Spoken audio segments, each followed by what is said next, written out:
Shalom Bapak Ibu Saudara sekalian, sidang jemaat yang dikasihi oleh Tuhan. Pada pagi hari ini kita bersyukur kembali dapat bersama-sama mendengar dan belajar firman Tuhan. Tapi sebelumnya mari kita berdoa seketika waktu. Tuhan Yesus, terima kasih untuk kesempatan pagi hari ini, waktu ini untuk kami kembali mendengar, belajar dari firman-Mu, dikuatkan dan diberkati oleh firman kebenaran-Mu itu sendiri. Oleh sebab itu, kami memerlukan Roh Kudus-Mu untuk mengurapi firman-Mu, menghidupkannya, dan mengurapi setiap kami yang saat ini sedang mengikuti ibadah dimanapun kami berada. Di dalam nama Yesus, kerajaan-Mu datanglah dan jadilah kehendak-Mu. Haleluya, amin. Pada minggu ini adalah minggu di mana gereja Tuhan, khususnya gereja kita merayakan hari Pentakosta atau pencurahan Roh Kudus.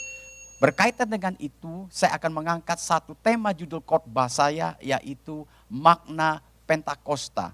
Terambil di dalam Kisah Para Rasul pasal 1 dan Kisah Para Rasul pasal 2. Dan saya berharap Bapak Ibu dapat membaca pasal-pasal tersebut.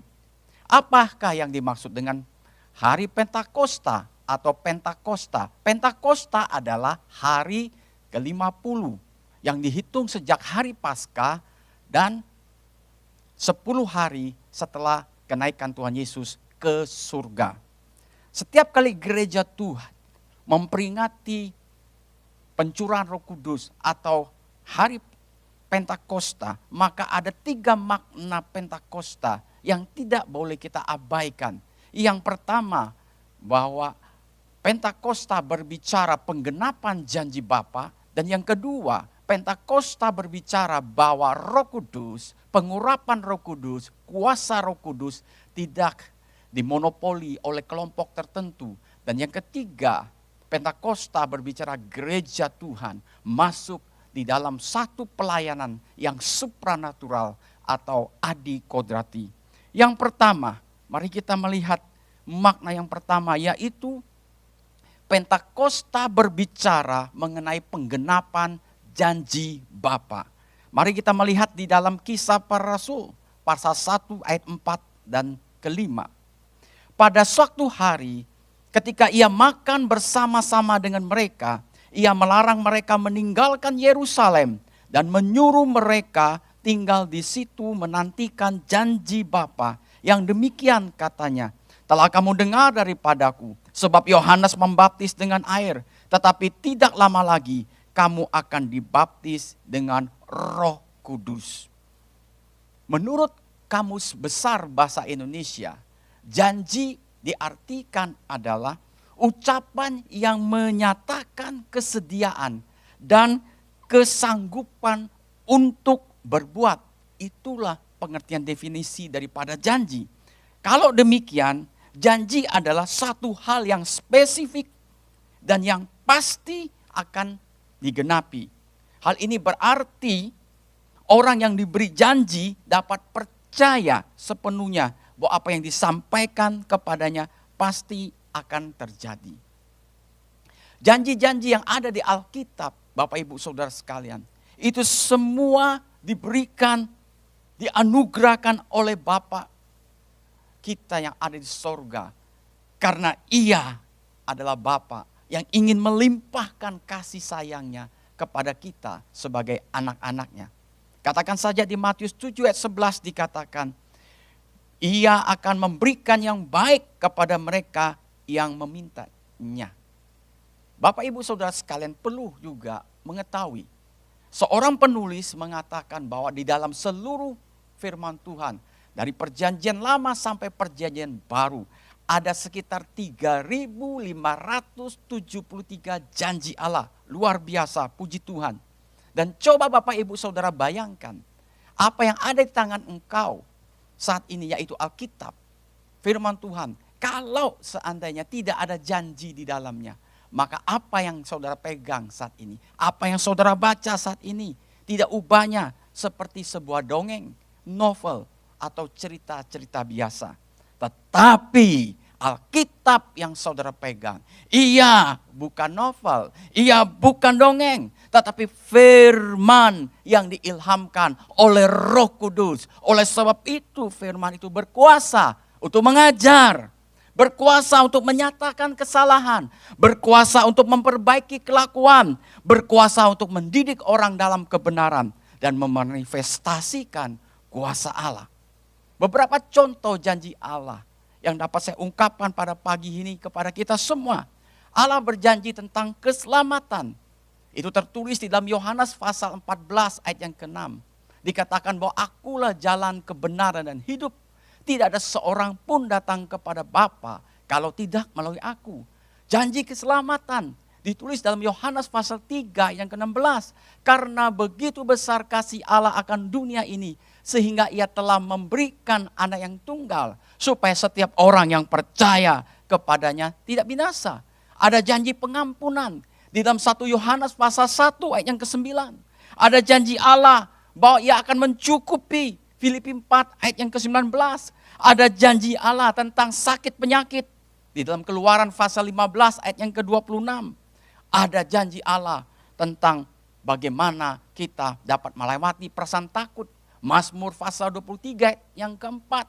Dikatakan sekalipun aku berjalan dalam lembah kekelaman, aku tidak takut bahaya. Sebab engkau bersertaku, gadamu dan tongkatmu, itulah yang menghibur aku.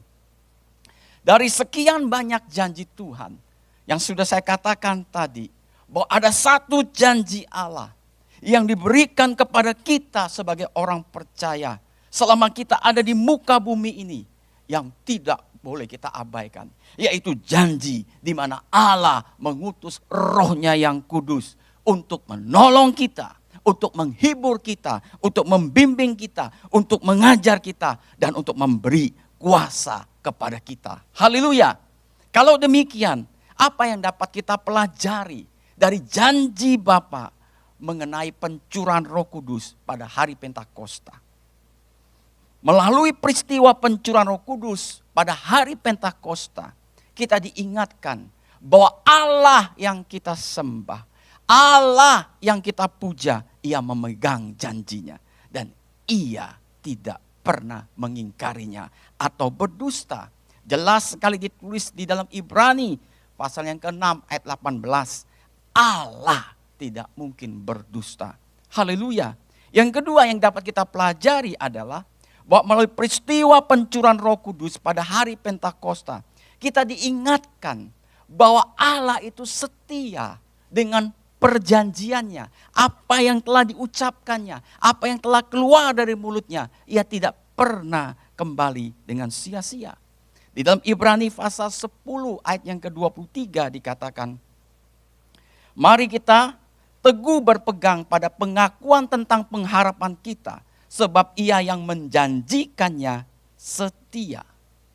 Dengan menyadari bahwa Allah yang kita sembah adalah Allah yang tidak mungkin berdusta, Allah yang setia kepada perjanjiannya, maka kita, Bapak, Ibu, saudara dan saya adalah orang yang paling beruntung, orang yang paling berbahagia, orang yang berpengharapan. Kenapa?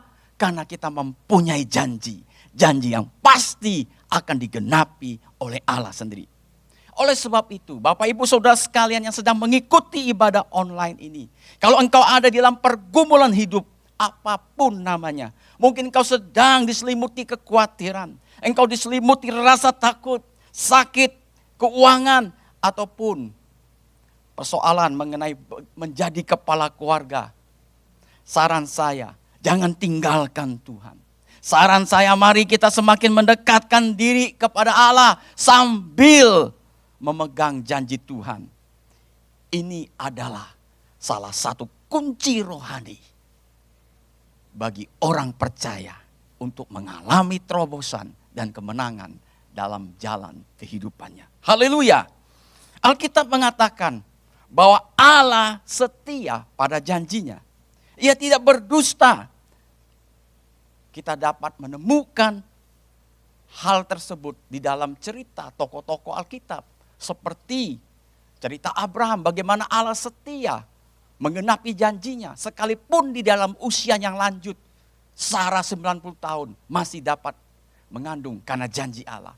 Bagaimana Allah setia kepada Hana menggenapi janjinya, kepada Zakaria dan yang lainnya.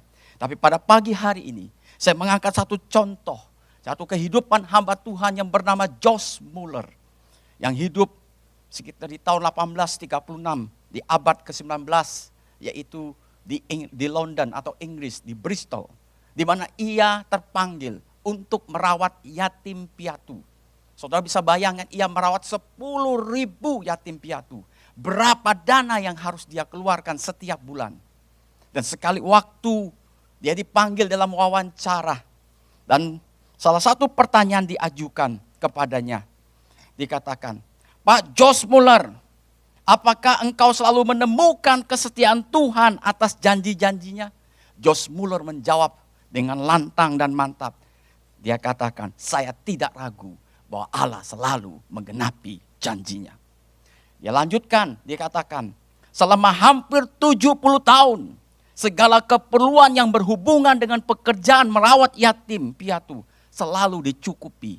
Dan saya tidak pernah meminta kepada orang, kecuali datang kepada Allah. Di dalam doa dan iman dan memegang janji Allah, ia mencukupi kebutuhannya itu semua. Menjelang akhir hidup daripada Josh Muller, ia berkata, saya sudah membaca 200 kali Alkitab dari perjanjian lama sampai perjanjian baru. Dan 100 kali saya membaca dalam posisi berlutut.